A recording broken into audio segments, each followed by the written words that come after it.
दुष्कर्म पीड़िता 3 साल से भटक रही न्याय के लिए। पीड़िता ने बताया, पहले मुझे ब्लैकमेल करता रहा टीआई। भोपाल चलती कार में ड्राइवर के सामने किया धांधला। टीआई ने युवती से दुष्कर्म। युवती का आरोप, पहले मुझे ब्लैकमेल करता रहा टीआई। राजकुमार कुंसारिया पर युवती ने लगाया दुष्कर्म के आरोप।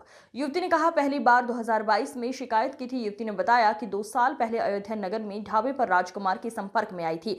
इसके बाद राजकुमार ने एक दिन अपने घर पर बुलाकर मेरे साथ बलात्कार किया और मैंने कई बार राजकुमार के खिलाफ शिकायत दर्ज करानी चाहिए, लेकिन वो नहीं हुई, जिसके सदमे में मेरी मां चल बसी। पहली बार अक्टूबर 2022 में शिकायत दर्ज करने आई थी। उसके ऊपर धोखाधड़ी का भी मामला दर्ज कराया गया, जो कि झूठ है, जिसके चलते महिला थाने में टीआई के खिलाफ मामला दर्ज कर लिया गया है। पीड़िता बोली, मुझे न्याय मिले बस। आपने टीआई के ऊपर आरोप लगाए हैं, क्या है पूरा मामला? सर, वो मेरे बचपन का दोस्त था। 23 साल के बाद मुझे मिला था। 23 साल बाद वो मेरे ढाबे पे खाना खाने आया था। उसके बाद से उसका आना जाना शुरू हो गया था। क्या और कुछ बातचीत हुई हो? कुछ सब बचपन की बातें याद दिलाई कि मैं तुम्हारा दोस्त रिंकू हूँ, सेमरा, में अपन आमने सामने रहा करते थे। सब उसने घर वालों के फ़ोटो दिखाए, तब मुझे यकीन आया कि वो मेरे बचपन का दोस्त है। लेकिन उसने मेरे साथ धोखे से मुझे घर बुलाया, ये कहकर के उसका बर्थडे है। नशे की एक एल्प्रेक्स 0.5 टैबलेट दी, ये कहकर के उससे थकान नहीं होती, उससे रिलैक्स मिलता है। मैं उस पर भरोसा करती थी क्योंकि वो मेरे बचपन का दोस्त था। वो मैंने खा ली। उसके बाद मुझे नशा हुआ। उसने मुझे अपने बेडरूम में ले जाकर मेरी मर्ज़ी के बगैर ज़बरदस्ती मेरे साथ रेप किया। इस तरह से जब मैंने उसे बोला कि ऐसा उसने क्यों किया, तो बोलता है कि मैं तुम्हें बचपन से प्यार करता था, इतने साल बाद भी मैंने तुम्हें पहचान लिया और अब अपन दोनों शादी कर लेंगे, आगे की ज़िंदगी बहुत अच्छे से चलेगी। लेकिन 3 साल तक वो मेरे साथ हमेशा केवल शारीरिक संबंध बनाता रहा। शादी का जब भी कहूँ तब भी वो मुझसे लड़ता था।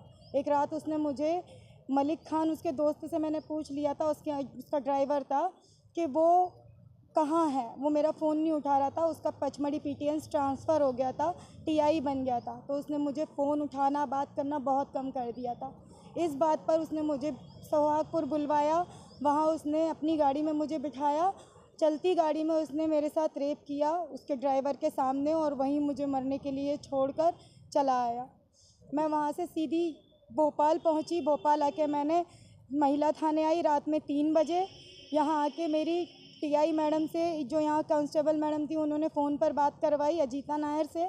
उन्होंने मेरी कंप्लेंट भी लिखने से मना कर दिया और मुझे भगा दिया थाने से। क्यों भगा दिया था उन्होंने? क्योंकि वो खुद राजकुमार को अच्छे से जानती थी और उनकी बहन नीतू कुंसारिया इसी थाने में सब इंस्पेक्टर थी। आपने शिकायतें की आला अधिकारियों से? जी, मैंने शिकायतें करी तो मुझे जांच का हवाला देते रहे। 2 ढाई साल तक मैं ऐसे ही दफ्तरों के चक्कर लगा रही हूँ। मुझे ये कह रहे हैं कि जांच चल रही है, जांच चल रही है। जांच करते करते एक दिन मेरे ही खिलाफ एफआईआर मैंने देखी कि न्यूज़पेपर में कि मेरे खिलाफ ही एफआईआर दर्ज हुई। लेकिन ये किसी ने मुझे नहीं बताया कि मेरे खिलाफ एफआईआर कैसे हुई। अड़ीबाजी का केस? अड़ीबाजी का उन्होंने मेरे ऊपर झूठा केस दर्ज करवा दिया, जबकि मैं खुद पिछले 2.5 साल से आवेदन लेके नीलेश अवस्थी जी के पास भी गई।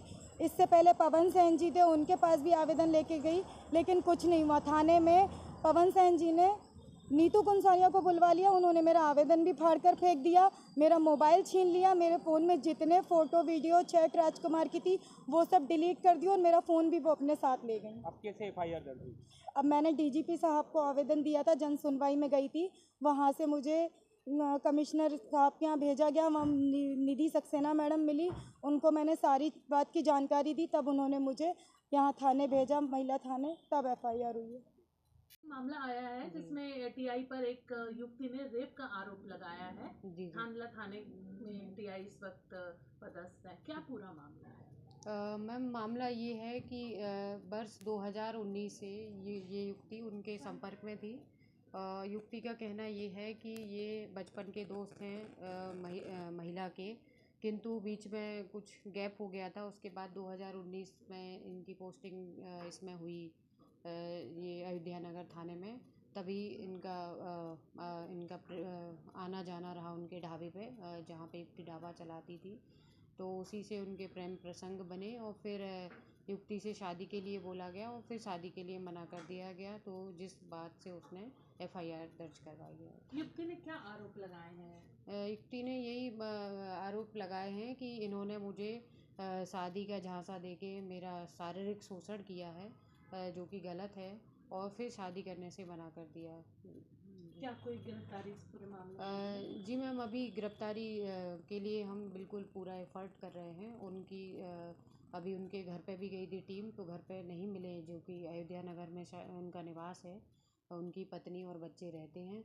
अभी उनके जहाँ भी रहने की या होने की संभावना है, हम वहाँ पर जा के टीम के साथ छापा मारेंगे और उनको देखेंगे कि हैं कि नहीं, और अरेस्ट करेंगे फिर। इस पूरे मामले में एक बात ये भी आई है कि जी। मैम 2 साल का ये मामला है, 2022 का बताया जा रहा है। हाँ। और पीड़ित युवती का कहना है कि 2 साल तक वो बहुत परेशान हुई, कई बार महिला थाने आई, आपसे पहले भी जो टीआई थी, जी। लेकिन मामला दर्ज नहीं किया गया। अब वो डीजीपी के पास गई, तो ये मामला अब आपके पास क्या डीजीपी सर की तरफ से आया है? शिकायत आई नहीं, है ये डायरेक्ट? बिल्कुल बिल्कुल गलत है। डीजीपी साहब के पास से नहीं मामला आया है। ये महिला खुद ही रिपोर्ट करवाने आई थी, तो वरिष्ठ अधिकारियों के संज्ञान में है ये चीज़ है। बाकी डीजीपी साहब के पास से नहीं आया, ये बिल्कुल गलत है ये। जी। ये एक हो गया। अब